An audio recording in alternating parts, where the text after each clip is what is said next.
En el silencio de una Europa que parecía sacudida entre el esplendor de las fábricas y el humo de sus chimeneas, emergió un texto destinado a cambiar la manera en que el mundo comprendía la historia, la sociedad y sus contradicciones más profundas.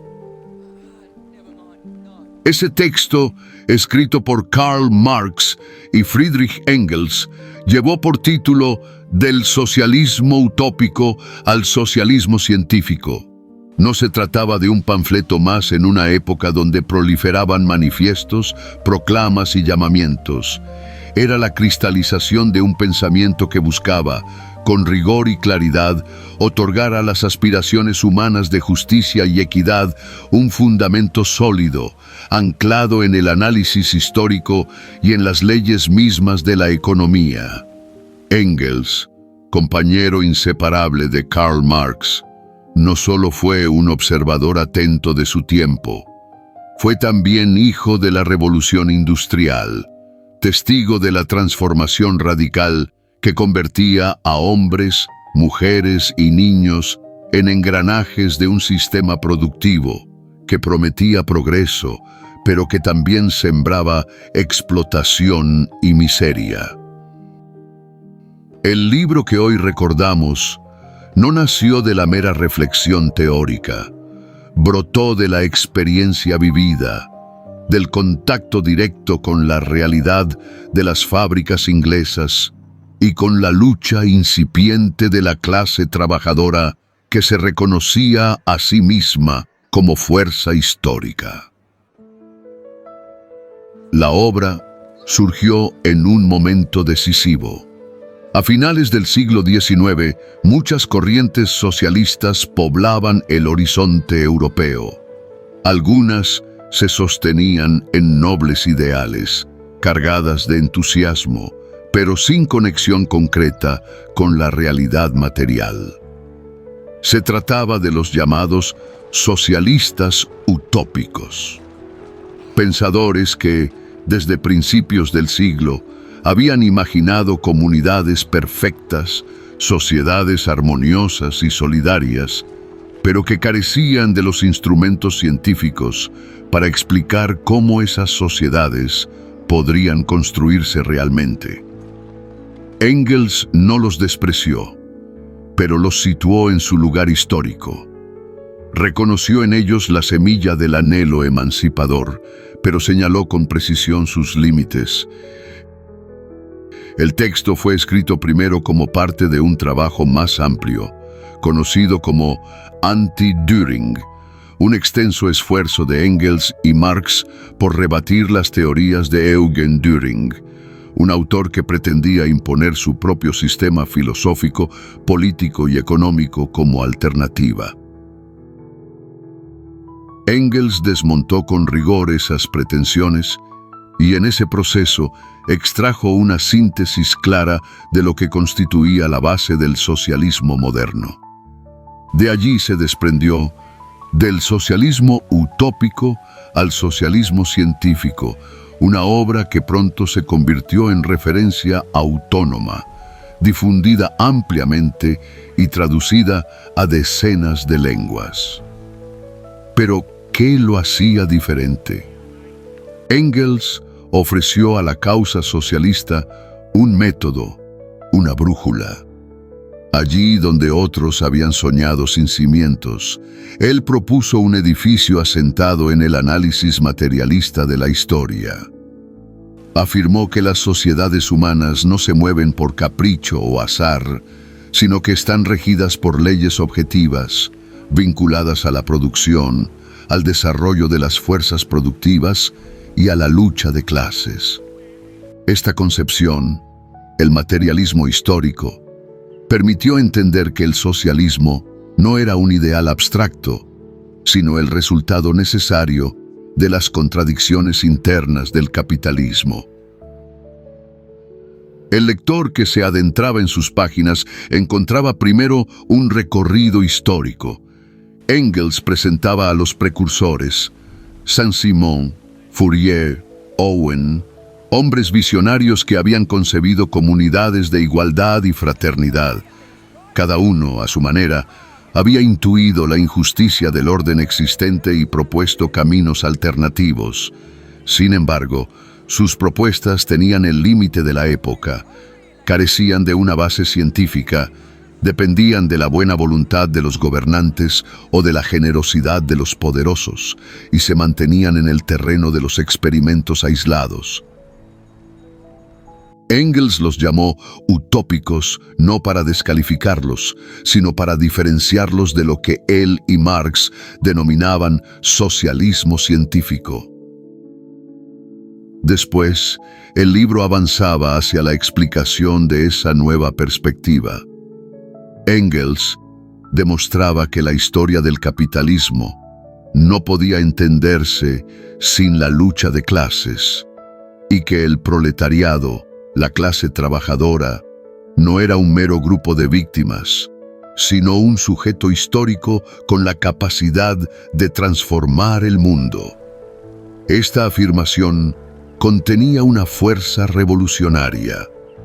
Significaba que el socialismo no era un ideal que debía implantarse desde arriba, sino el fruto de un movimiento real que nacía de las entrañas de la sociedad industrial.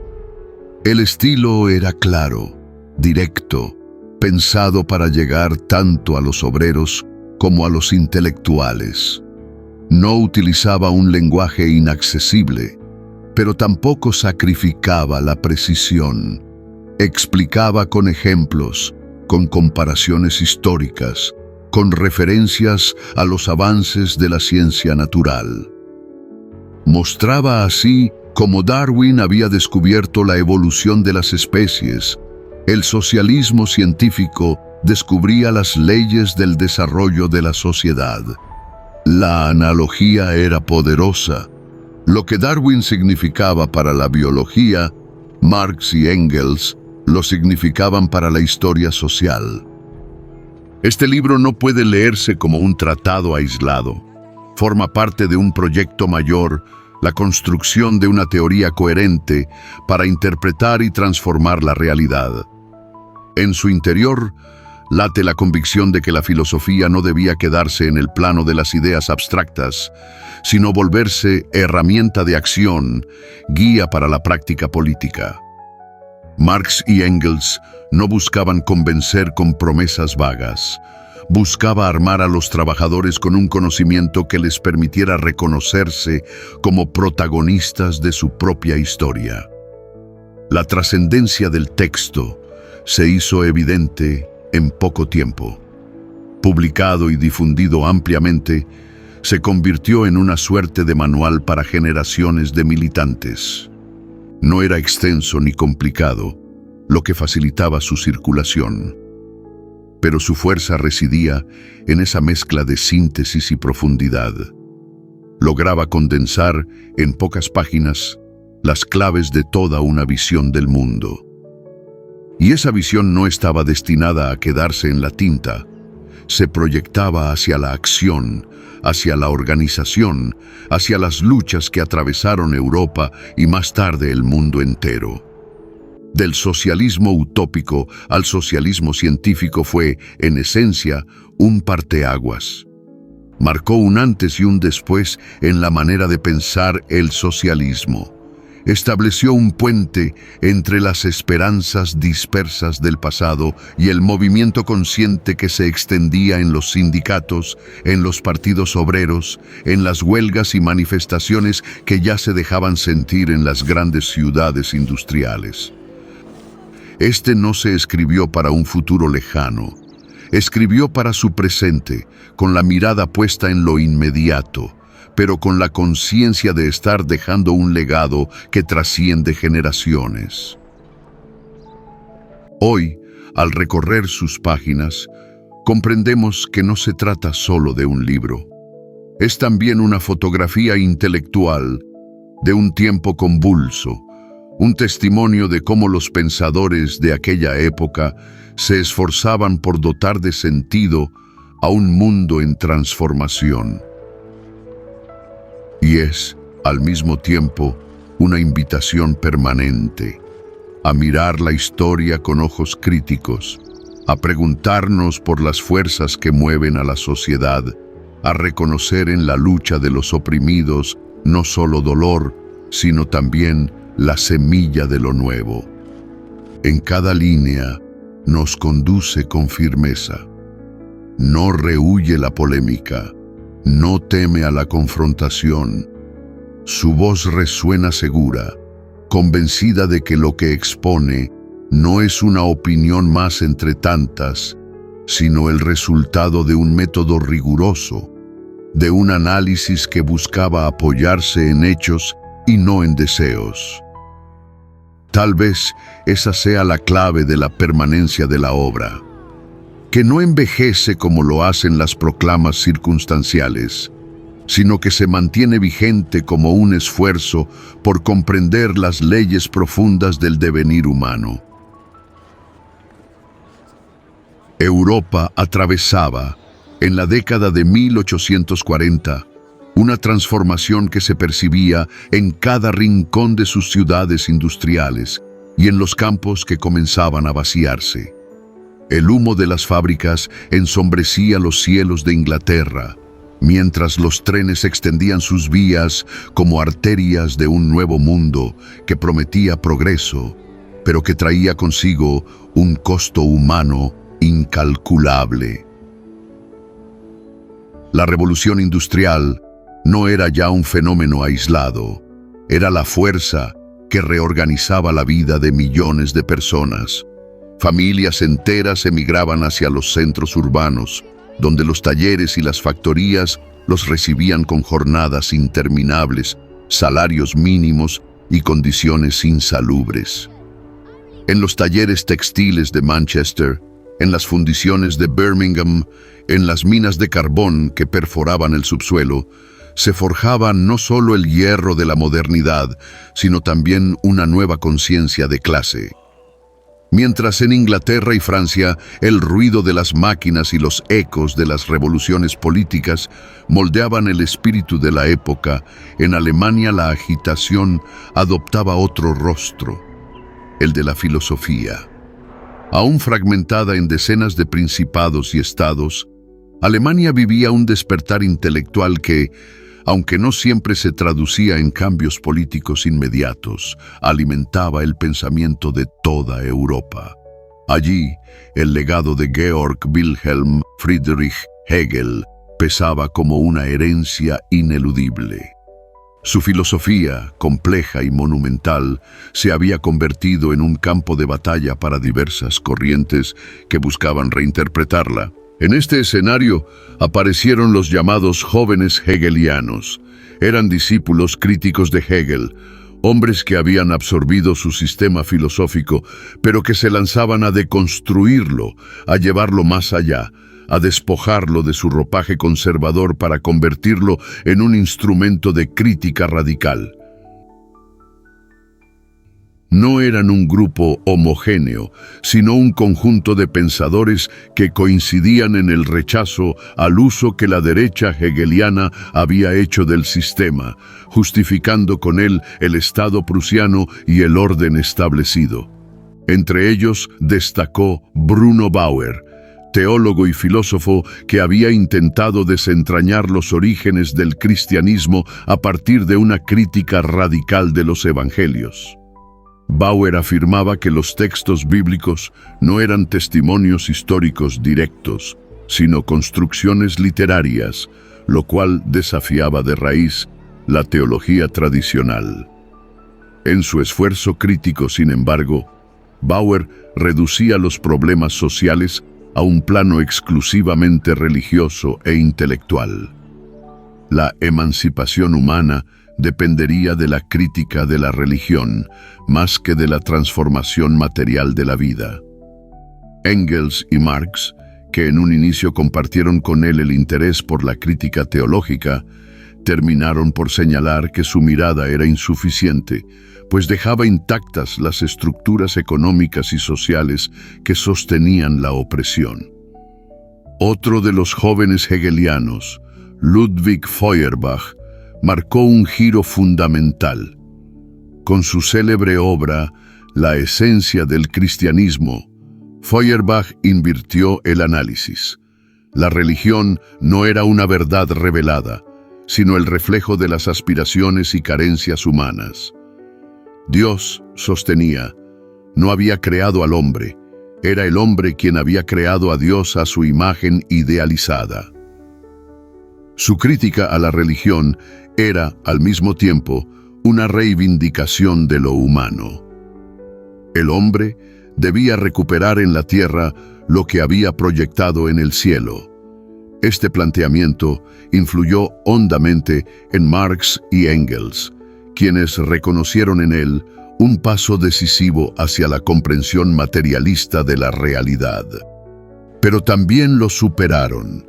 Feuerbach, en su mirada, se detenía en lo antropológico, en la esencia del hombre como ser abstracto, sin analizar el entramado histórico y social que condicionaba esa esencia. La crítica a la religión era valiosa, pero no bastaba. La raíz del problema estaba en las relaciones económicas y en la estructura de la sociedad. Más radical y excéntrico fue Max Stirner, autor de El único y su propiedad. En sus páginas, Stirner proclamaba la liberación absoluta del individuo, no en nombre de una comunidad ni de una causa universal, sino del ego. El hombre debía romper con toda atadura, con toda idea abstracta que lo dominara, ya fueran la religión, el Estado, la moral o incluso el propio humanismo. Su propuesta era una exaltación del individuo soberano, dueño de sí mismo. Engels y Marx vieron en Stirner una expresión extrema del idealismo subjetivo, una filosofía que, en última instancia, desarmaba cualquier posibilidad de transformación colectiva. Para ellos, la emancipación no podía reducirse a la autoafirmación de individuos aislados, sino que requería de la acción conjunta de una clase que enfrentara, de manera organizada, al sistema económico que la oprimía. Los jóvenes hegelianos, con todas sus diferencias, compartían un impulso crítico que no debe subestimarse. Representaron un intento por liberar el pensamiento de las cadenas de la tradición, por cuestionar la religión y el Estado, por abrir espacios de libertad en un mundo aún dominado por la censura y el conservadurismo. Pero en la mirada de Engels, se mantenían atrapados en el terreno de las ideas, en el reino de la conciencia. Su crítica, aunque valiosa, flotaba sobre la superficie, sin tocar el núcleo de la realidad material. La historia, pensaba, no se movía por la crítica de las ideas en sí mismas, sino por las contradicciones profundas de la vida económica, por las luchas que nacían de la producción y de las condiciones de existencia. De este modo, la crítica a los jóvenes hegelianos del socialismo utópico al socialismo científico no era un rechazo absoluto, sino un paso en el camino hacia una concepción más sólida y transformadora. Engels reconocía en ellos un eslabón en la cadena del pensamiento revolucionario, pero insistía en que era necesario avanzar. La filosofía debía abandonar la abstracción y descender al terreno de la historia concreta. Debía mirar no solo lo que los hombres pensaban, sino lo que producían, cómo trabajaban, cómo se organizaban en la lucha diaria por sobrevivir. Solo allí podía encontrarse la clave para comprender la sociedad y para transformarla. La historia, entonces, no se escribe en los salones de la filosofía, ni se mueve únicamente por ideas abstractas flotando en el aire. Ambos observan a su alrededor. Ciudades que crecen, fábricas que escupen humo, campesinos exhaustos bajo impuestos insoportables, artesanos que luchan por mantener su sustento frente a comerciantes cada vez más poderosos. ¿No es evidente que la verdadera fuerza que moldea la sociedad se encuentra en la forma en que las personas producen y distribuyen lo que necesitan para vivir. Esta es la piedra angular del materialismo histórico. Entender la historia como un proceso concreto, tangible, determinado por las condiciones materiales de existencia, no por la contemplación filosófica de ideas puras. El enfoque materialista no es una abstracción académica, sino una herramienta para comprender la dinámica del poder y la economía. Comienzan a examinar cómo las fuerzas productivas, la tierra, el trabajo humano, las herramientas y la tecnología se relacionan con las relaciones de propiedad y las estructuras sociales que se construyen alrededor de ellas. Cada cambio en la forma de producir provoca cambios en la sociedad. Nuevas clases emergen, viejas instituciones se resquebrajan, y la lucha entre quienes controlan los medios de producción y quienes trabajan para ellos se intensifica. Este es un movimiento constante, muchas veces invisible, que sin embargo determina la dirección de la historia. Consideremos, por ejemplo, la transformación que Europa vivió con la llegada del capitalismo industrial. Marx y Engels señalan que no fue una idea de libertad o justicia la que generó las fábricas, los trenes o los mercados internacionales, sino la necesidad de maximizar la producción y la acumulación de riqueza por parte de una clase que detentaba los medios de producción. El obrero, que a diario repetía los mismos movimientos mecánicos, se convirtió en el protagonista involuntario de un cambio histórico masivo. Cada línea de trabajo, cada turno de 12 horas, cada salario de subsistencia era un testimonio silencioso de cómo las condiciones materiales empujan la historia hacia adelante. Desarrollan con cuidado la noción de que las ideas nunca son independientes de estas condiciones. Los sistemas de pensamiento, la filosofía, la religión e incluso las leyes y la moral reflejan siempre la estructura material de la sociedad. No es que las ideas no importen, importan como síntoma, como expresión de un mundo en movimiento, pero jamás como motor principal. Así, critican duramente a quienes buscan transformar la sociedad solo desde el plano del pensamiento, sin comprender la base económica que lo sostiene todo. La pregunta que parecen formular constantemente es: ¿cómo se puede cambiar el mundo si se ignora cómo realmente funciona? Para ilustrar esto, observan la historia europea. Desde la caída del feudalismo hasta la consolidación de las primeras formas capitalistas, cada revolución, cada reforma, cada conflicto social surge como respuesta a tensiones materiales concretas. Los campesinos no se levantan porque leen tratados filosóficos. Se levantan porque la presión de impuestos, la escasez de alimentos y la explotación sistemática los obliga a actuar. Los burgueses no buscan libertad política por amor a la filosofía, sino porque sus intereses económicos lo demandan. En cada ejemplo, la idea es secundaria. Lo que importa es la base material que la sostiene. A medida que desarrollan su análisis, identifican un patrón. La historia de todas las sociedades hasta entonces conocidas es la historia de la lucha de clases.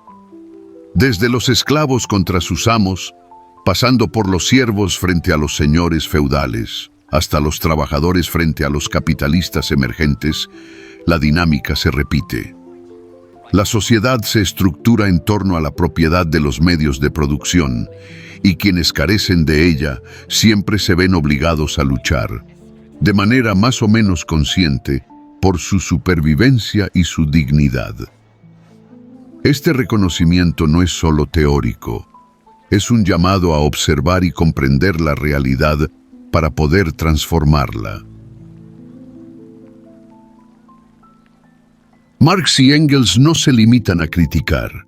Su trabajo propone un método, Observar la historia con los ojos de quien entiende la centralidad de la producción material, analizar cómo las relaciones de propiedad condicionan la vida social y política, y finalmente reconocer que solo a través de la transformación de esas relaciones materiales se puede cambiar verdaderamente la sociedad.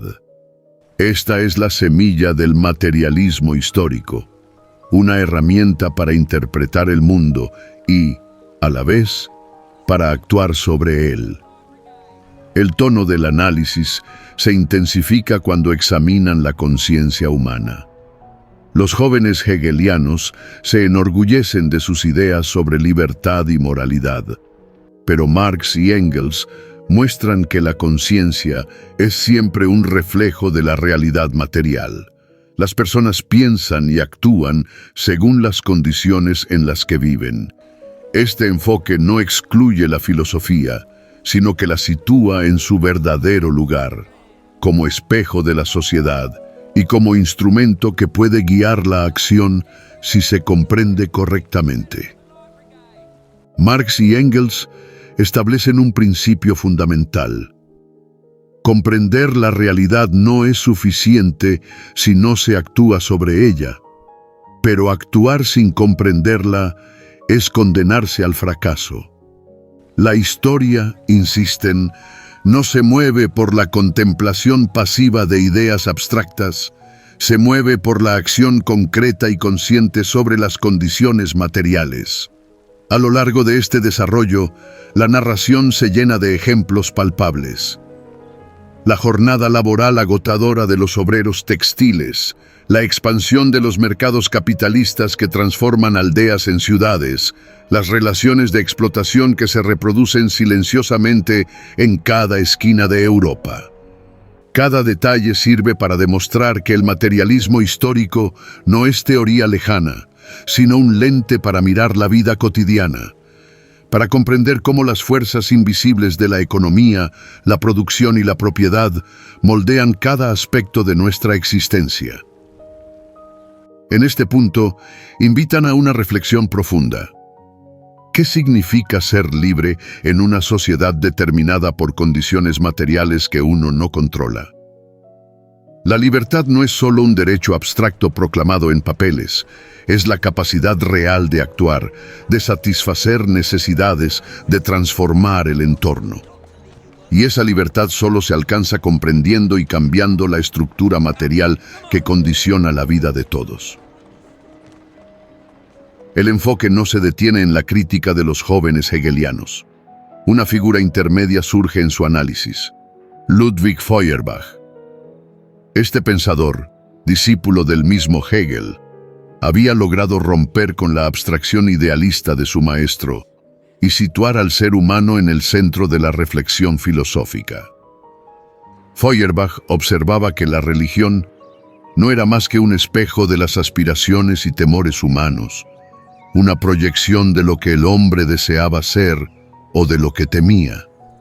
Sin embargo, para Marx y Engels, su enfoque resultaba insuficiente, limitado, contemplativo. Feuerbach contemplaba al hombre, lo analizaba, lo desnudaba de ilusiones metafísicas, pero lo hacía sin considerar las fuerzas concretas que moldean su existencia. Para ellos, Feuerbach se detenía demasiado pronto.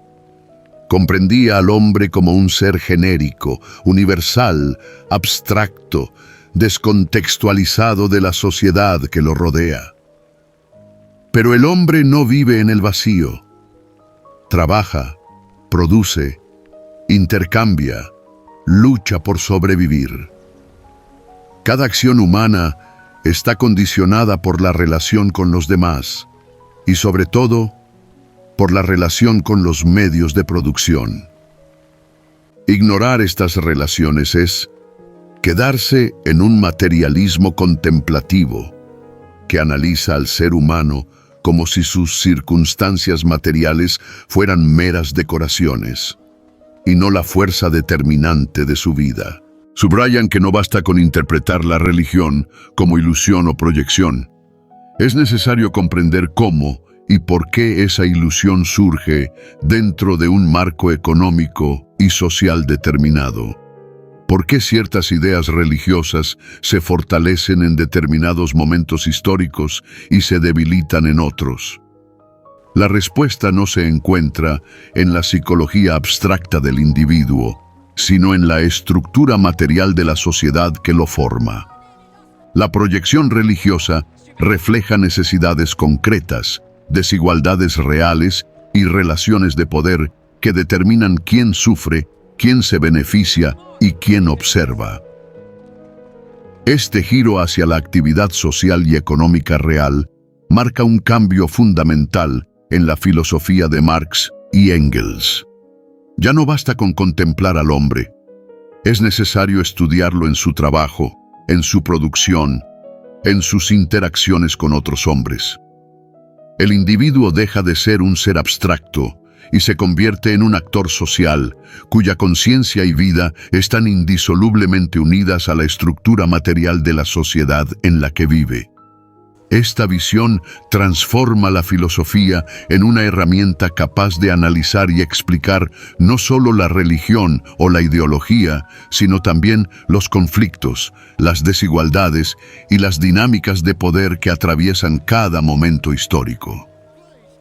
Feuerbach, al centrarse en el hombre aislado de su contexto social y económico, ofrece un paso importante, pero incompleto. Reconoce que la alienación, ese sentimiento de separación y pérdida de control, es real, pero no conecta sus raíces con la producción material y las relaciones de propiedad que definen la vida cotidiana. Comprender la alienación requiere mirar no solo los pensamientos y deseos humanos, sino también las condiciones concretas que producen esas experiencias. Cada sentimiento de impotencia, cada aspiración frustrada, cada ilusión religiosa, surge de un entorno material que condiciona la vida del hombre. Así, Karl Marx y Friedrich Engels amplían el horizonte del materialismo. No se trata simplemente de explicar al hombre, sino de explicarlo en relación con su actividad social y económica concreta. La base de la sociedad, la producción de bienes, las relaciones de trabajo y la propiedad, no es un detalle accesorio. Es el motor que determina la conciencia, la cultura, la moral y las instituciones. Esta comprensión lleva la crítica filosófica más allá de la mera interpretación contemplativa hacia un análisis práctico y revolucionario de la sociedad.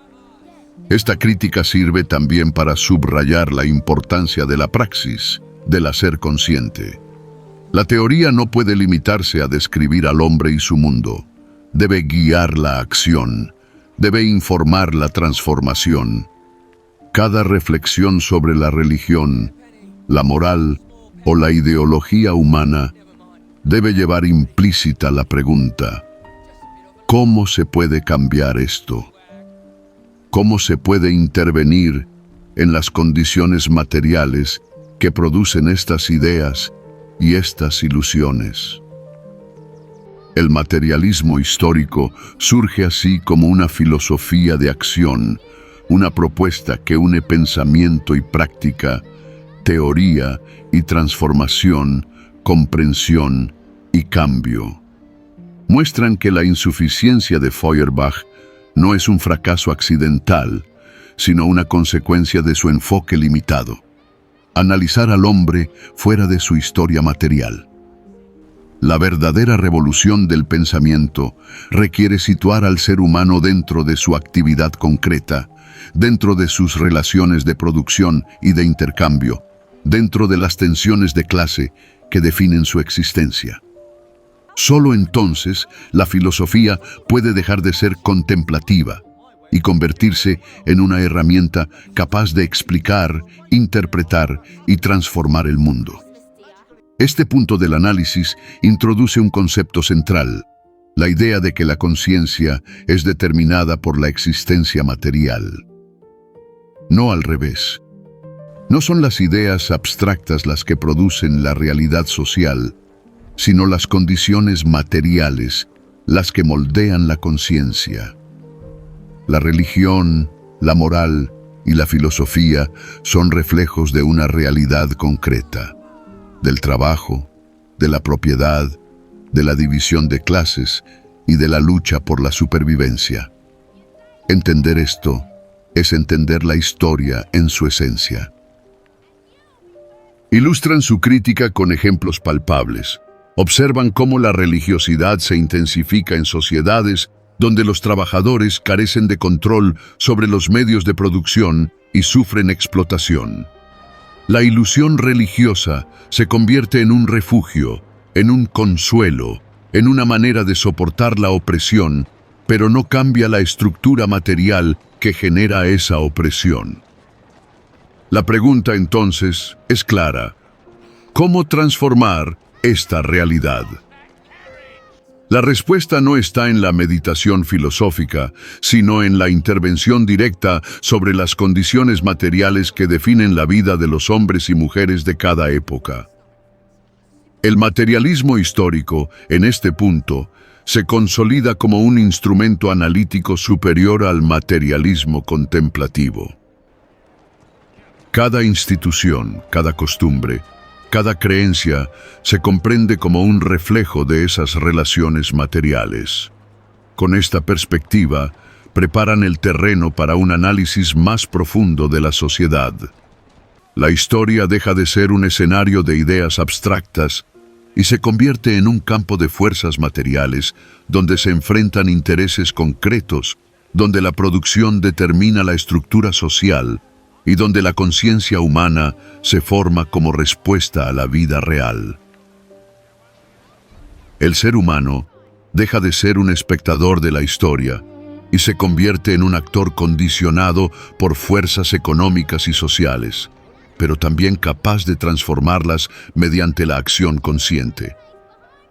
La transición hacia el análisis de la producción y la formación de clases sociales es natural. Si la conciencia se determina por la existencia material, comprender cómo se produce la vida se vuelve el siguiente paso inevitable. La verdadera revolución intelectual exige ir más allá de la contemplación, entender al ser humano en su actividad social y económica y reconocer que solo a través de esta comprensión es posible aspirar a cambiar la sociedad. Tras haber señalado la insuficiencia del materialismo contemplativo de Feuerbach, Marx y Engels dirigen su mirada hacia otra vertiente del pensamiento crítico, el individualismo radical de Max Stirner. Su obra, El Único y su propiedad, surge como un grito de libertad absoluta, un manifiesto en el que el individuo se erige por encima de todo, por encima del Estado, de la sociedad, de la moral y de cualquier estructura colectiva que intente delimitar su acción. Stirner propone un individualismo extremo, una emancipación del yo, frente a todas las abstracciones que constriñen la voluntad personal. En este planteamiento, la sociedad y sus instituciones son vistas como constructos que limitan al individuo. La moral, las leyes y la autoridad se convierten en cadenas que impiden al hombre realizar plenamente su singularidad. El mensaje es tentador. La liberación del individuo por encima de cualquier consideración externa. Sin embargo, Marx y Engels no tardan en señalar un vacío crucial en esta propuesta. ¿Qué significa ser verdaderamente libre en un mundo donde la existencia material y las relaciones sociales determinan en gran medida la vida de cada ser humano? La emancipación radical que propone Stirner, por brillante que suene en la teoría, ignora las condiciones concretas que constriñen al individuo.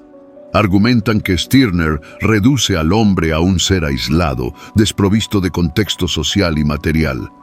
Su individualismo absoluto no considera que el ser humano, aunque singular, existe en un entramado de relaciones con otros, y que esas relaciones están mediadas por la producción, la propiedad y la interacción económica. Liberar al individuo en abstracto, sin transformar las condiciones que limitan su vida concreta, es un ejercicio de pura fantasía intelectual. La libertad de Stirner se queda en la esfera de las ideas, sin tocar la realidad material que condiciona la vida de todos. Este enfrentamiento de ideas permite profundizar en su noción central. La actividad humana no puede entenderse aislada de las relaciones sociales y económicas. Cada individuo, por más único que sea, actúa y piensa dentro de un contexto que moldea sus posibilidades, sus necesidades y sus deseos. La crítica al individualismo radical de Stirner no es un rechazo del valor de la singularidad, sino un reconocimiento de que ninguna individualidad puede prosperar sin transformar, al mismo tiempo, las condiciones materiales que determinan la existencia humana. Destacan que el individualismo de Stirner falla en reconocer que la lucha por la emancipación no puede ser únicamente personal. Es colectiva. El ser humano, aunque singular, se define y se realiza en interacción con otros. La libertad auténtica no consiste en desligarse de todo vínculo, sino en transformar las relaciones que constriñen al individuo y que reproducen desigualdad y explotación. La emancipación real requiere acción sobre el mundo material, sobre la producción, la propiedad y las estructuras sociales que determinan la vida de cada individuo.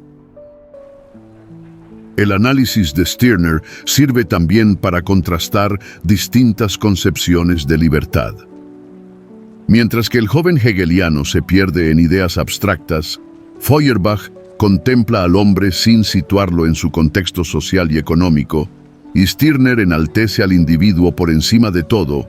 Marx y Engels presentan una síntesis que no renuncia a la libertad, pero la enraiza en la realidad material. La libertad no es un derecho abstracto ni una singularidad aislada. Es la capacidad concreta de actuar, de producir, de relacionarse y al mismo tiempo de transformar las condiciones que determinan la existencia. Este contraste permite comprender por qué ambos insisten en el materialismo histórico, porque solo mediante el análisis de la actividad humana real en su dimensión social y económica es posible entender cómo se forma la conciencia y cómo se puede intervenir en la historia. La teoría del individuo radical, por potente que sea en lo conceptual, ignora la red de relaciones materiales que condiciona sus decisiones y su capacidad de acción. La libertad absoluta de Stirner se queda en el aire. La libertad concreta exige un conocimiento profundo del mundo material y de las relaciones sociales. Para ilustrar esta idea, recurren a ejemplos históricos y sociales. Observar a los trabajadores de las fábricas, a los campesinos que viven bajo la presión de impuestos y de sistemas de explotación, a los artesanos que ven sus habilidades reducidas a meros instrumentos de producción, permite entender que la emancipación del individuo no puede lograrse aislándose del contexto que lo oprime. Cada esfuerzo por liberarse individualmente se ve limitado por la estructura económica y social que define la vida de todos. La singularidad, por sí sola, no transforma la realidad. Estos no rechazan el valor de la individualidad, sino que la redefinen dentro de un marco más amplio, La verdadera singularidad humana se realiza en la acción colectiva consciente sobre las condiciones materiales. La libertad individual y la transformación social no son conceptos antagónicos, se complementan. El individuo encuentra su realización plena cuando participa en la transformación de la sociedad que determina su existencia. Este pensamiento abre el camino para la comprensión de la lucha de clases como motor de la historia, mostrando que las acciones individuales adquieren sentido y eficacia solo en un contexto social y materialmente determinado.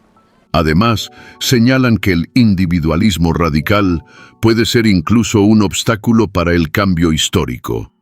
Al centrarse en la liberación abstracta del yo, Stirner ignora las fuerzas concretas que reproducen la opresión y la explotación. La revolución, insisten, no es un acto de afirmación individual aislada, sino un proceso colectivo que requiere entender y modificar la base material de la sociedad. Cada individuo, por más consciente o singular que sea, se enfrenta a limitaciones que solo pueden superarse a través de la acción común. A medida que el análisis avanza, el espectador puede visualizar la diferencia entre contemplar, abstraer y actuar sobre la realidad. Stirner invita a la contemplación de la libertad individual.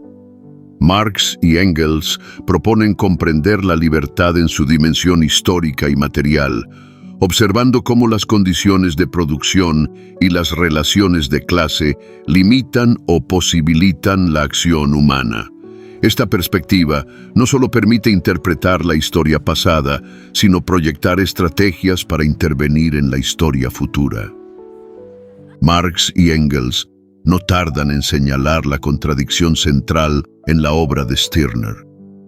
El único que él enaltece, su individuo absoluto, no deja de ser una construcción abstracta, un espejismo que se eleva sobre la realidad concreta, pero que jamás interactúa con ella de manera transformadora. El egoísmo radical de Stirner se viste de libertad, pero, en el fondo, es un idealismo travestido, una abstracción que no toca las fuerzas materiales que realmente determinan la vida humana. El individuo, por más singular que se proclame, sigue existiendo en un mundo condicionado por relaciones económicas, sociales y productivas que no desaparecen por el simple acto de rebelarse intelectualmente. La crítica a este enfoque es aguda y mordaz. Su tono irónico atraviesa la narración como un filo. Stirner propone emancipar al individuo del Estado, de la sociedad y de la moral, pero su único no escapa del vacío conceptual en el que se mueve. Es un héroe imaginario que desafía todos los límites excepto los que le impone la realidad material. En otras palabras, lo presentan con un gesto de burla filosófica. Stirner celebra la libertad individual, pero su liberación es tan intangible que no puede alimentar, proteger ni transformar la vida concreta de nadie. La polémica, en el texto original, se despliega como un combate dialéctico cargado de ironía. Exponen el exceso de abstracción de Stirner con un sarcasmo sutil, subrayando cómo su individualismo radical termina reproduciendo las mismas limitaciones que pretendía desafiar. ¿Cómo puede un único rebelarse contra estructuras que condicionan su existencia sin reconocer que esas estructuras no son meras ideas, sino realidades materiales que deben transformarse? La respuesta de Marx y Engels es implícita y demoledora. No puede. La ilusión de Stirner es tan brillante como inútil, un faro que ilumina mucho, pero no guía a ningún lugar tangible. Llevan esta crítica más allá de la abstracción teórica y la ejemplifican con la vida cotidiana y las relaciones sociales. El obrero, la campesina, el artesano enfrentan condiciones concretas que determinan su existencia: jornadas extenuantes, propiedad concentrada, relaciones de dependencia y explotación. Ningún individualismo radical puede liberarlos mientras esas estructuras sigan intactas. Stirner habla de libertad, pero esa libertad se queda flotando en el aire, mientras la realidad concreta sigue imponiendo límites ineludibles. El tono de la narración se vuelve deliberadamente mordaz cuando Marx y Engels destacan la ironía. Stirner se burla de la moral, del Estado y de las instituciones colectivas, y en su egoísmo radical crea un ideal que es tan abstracto que su único podría vivir aislado en un vacío filosófico, sin jamás interactuar con la sociedad que lo condiciona. Es un héroe de papel, poderoso en la teoría, impotente frente a la realidad material. Esta ironía no es gratuita. Sirve para enfatizar la fuerza del argumento. La emancipación no puede lograrse mediante la abstracción del yo, sino mediante la transformación de las condiciones concretas de vida. La crítica también tiene un matiz estratégico y pedagógico. Engels y Marx no buscan simplemente refutar a Stirner, quieren mostrar que cualquier intento de analizar la libertad o la emancipación que ignore la base material es condenado al fracaso conceptual. El individualismo radical, aunque seductor en la teoría, carece de sustancia práctica. La ironía que atraviesa el texto original sirve para reforzar este punto. Las ideas que no se enraizan en la realidad son inevitablemente fantasmas que no pueden sostener ninguna acción transformadora. Al mismo tiempo, la narración detalla cómo Stirner, con su ataque a la moral y la sociedad, revela involuntariamente una verdad parcial. Efectivamente, muchas instituciones funcionan como opresoras y limitan la libertad individual. Reconocen esta observación, pero inmediatamente la sitúan en su lugar correcto.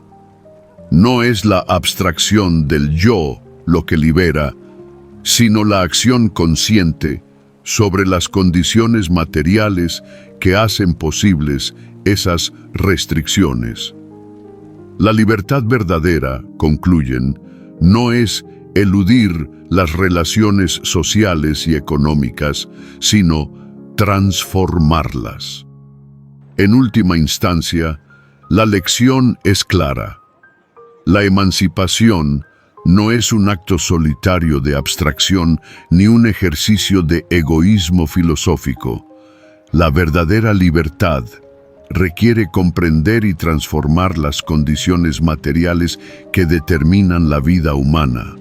El único de Stirner, por brillante que parezca en la teoría, se muestra impotente frente a la realidad concreta, y es esa impotencia la que Marx y Engels desmontan con ironía y rigor.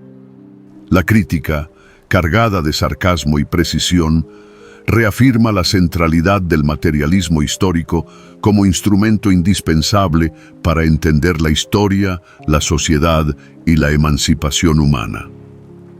Al hacer balance de sus críticas individuales, Marx y Engels observan un patrón común entre los jóvenes hegelianos.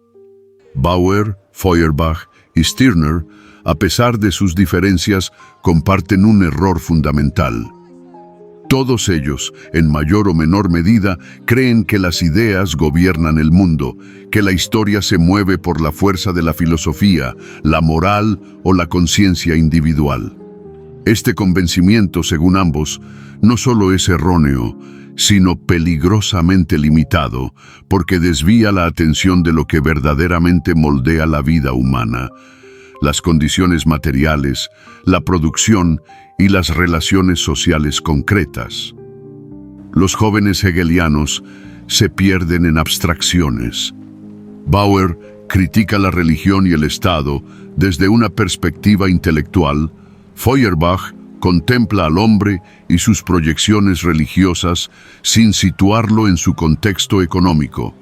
Y Stirner ensalza al individuo radical sin reconocer que la libertad aislada no puede desafiar las fuerzas materiales que condicionan la existencia.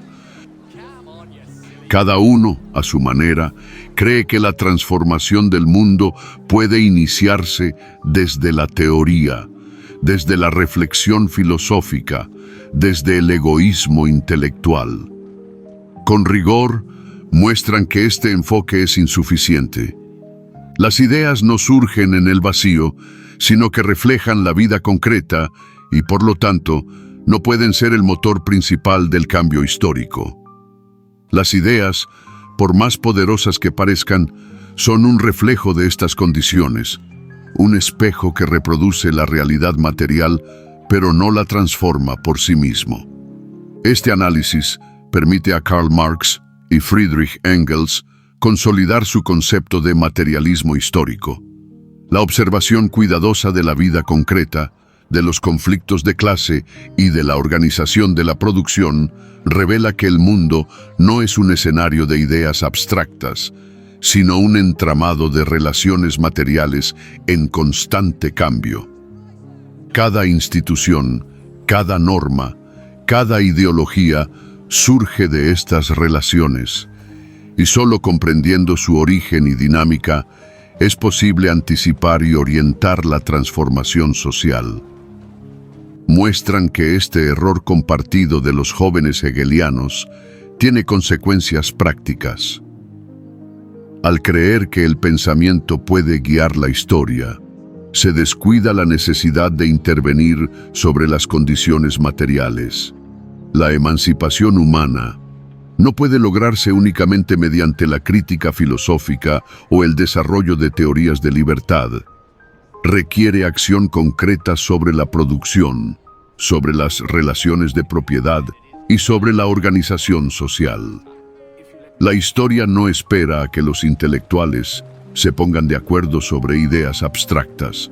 Sigue su curso impulsada por fuerzas materiales que no distinguen entre idealistas y pragmáticos. Para ilustrar esto, Marx y Engels recurren a ejemplos históricos. La caída del feudalismo no fue resultado de debates académicos, sino de la presión económica ejercida por la burguesía emergente y de la lucha de los campesinos. La consolidación del capitalismo no se explicó por teorías de libertad, sino por la necesidad de maximizar la producción y acumular riqueza. Las revoluciones no surgieron de la contemplación de ideas filosóficas, sino de la insatisfacción concreta de quienes carecían de control sobre los medios de producción. La verdadera comprensión del mundo, sostienen Marx y Engels, requiere observar las relaciones de producción, las clases sociales y las tensiones materiales que condicionan la vida de los individuos. Solo así es posible comprender la historia y actuar para cambiarla. Marx y Engels, tras exponer las limitaciones y errores de Bauer, Feuerbach y Stirner, formulan con claridad su argumento central. No son las ideas las que moldean la historia, sino las condiciones materiales de existencia.